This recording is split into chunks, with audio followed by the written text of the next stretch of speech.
Identity V is planning more crossovers. Let's begin. Welcome back to another episode, guys. Last week we didn't really have that much content to talk about, but let's talk about what we're going to be getting this week. And I think there's going to have to be a little bit of an interjection from future Phoenix, because at the time of recording there isn't really too much news this week. We can't really expect too much, at least from what we've been told. We did get this week some new video guide tips for hunters that have been added to the game. If you're in the book, you can now click on video tips. I'm not sure if it's available for all hunters, and I'm not even sure if it's available right now. I will check and see if it's available, but according to Netease, it's available and you can watch tips. For example, Fool's Gold, where you can learn some tips on how to play that character. This is going to be really good for beginner players as the anniversary is coming up relatively soon and stuff like that, but that's cool. What else we're getting this week is we're getting the beginning of the COA VII Tournament. So we've had previously the events where we kind of had people qualifying to be able to even get into the tournament, and this weekend we're getting on Friday, Saturday and Sunday, where Japan's division will be qualifying to see which team from Japan will be going towards that tournament. And then maybe in May or April we will see the finals for the tournament, and we'll see who is the champion for this year. We'll be getting a Q&A on the 27th. That should be just tomorrow or today on the day of recording. Phoenix from the future will probably do a quick interjection here to talk about any news that we got from the Q&A. Phoenix from the future here, guys. I am sitting here on Tuesday midday, I guess, and let's talk a little bit about what they just announced in the Q&A. I literally noticed it maybe about half an hour ago or something like that. They've announced that there's going to be a return of some emotes coming next month in the during the White Day. That's the emote blow kiss and light fireworks emotes, as far as I can tell. Lawyer is going to be getting an S tier skin, and that's going to be available in the first half of 2024, so the first half of this year. Soul Weaver will be getting a high tier skin soon.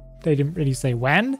There's going to be a second part to the Sanrio crossover that's already in the works, so that might end up being sometime maybe this half of this year. As for some new features and stuff like that, nerfs and buffs and stuff, there's going to be a feature.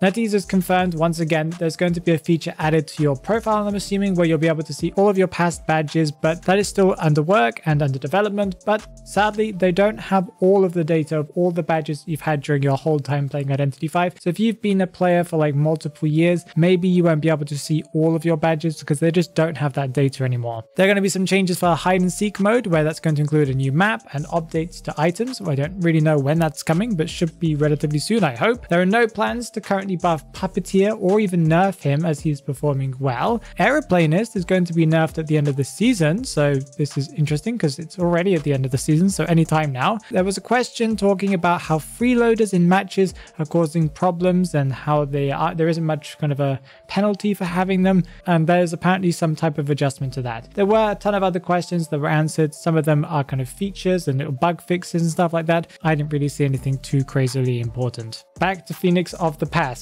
As for some future content that we will be seeing in the game sometime in the future, in the China server, Netease did a special survey like they do every year to ask the community which kind of crossovers they would like to see in the game. This list included a ton of really big IPs, including ones that I recognize, such as Digimon, Demon Slayer, Spy X Family, Plants vs. Zombie, Naruto, One Piece, and of course Steins Gate. I really want that one to come over to the game, and a ton more. You probably will recognize even more, and I did recognize as well some more, but I didn't want to make this list too long. So the list is from a translation from IDV Clue on Twitter, so go and check them out if you haven't already. And maybe we'll see one of these in the next year or two. Usually it will take them a while to be able to get a crossover together if they're going to accept these things, but as we're waiting for more news and more exciting things to come to Identity V, maybe you guys want some funny content. So click on the video here so you can see my wife rate all of the pets in Identity V from best to worst according to her opinion of them, if she thinks they're cute or not, essentially.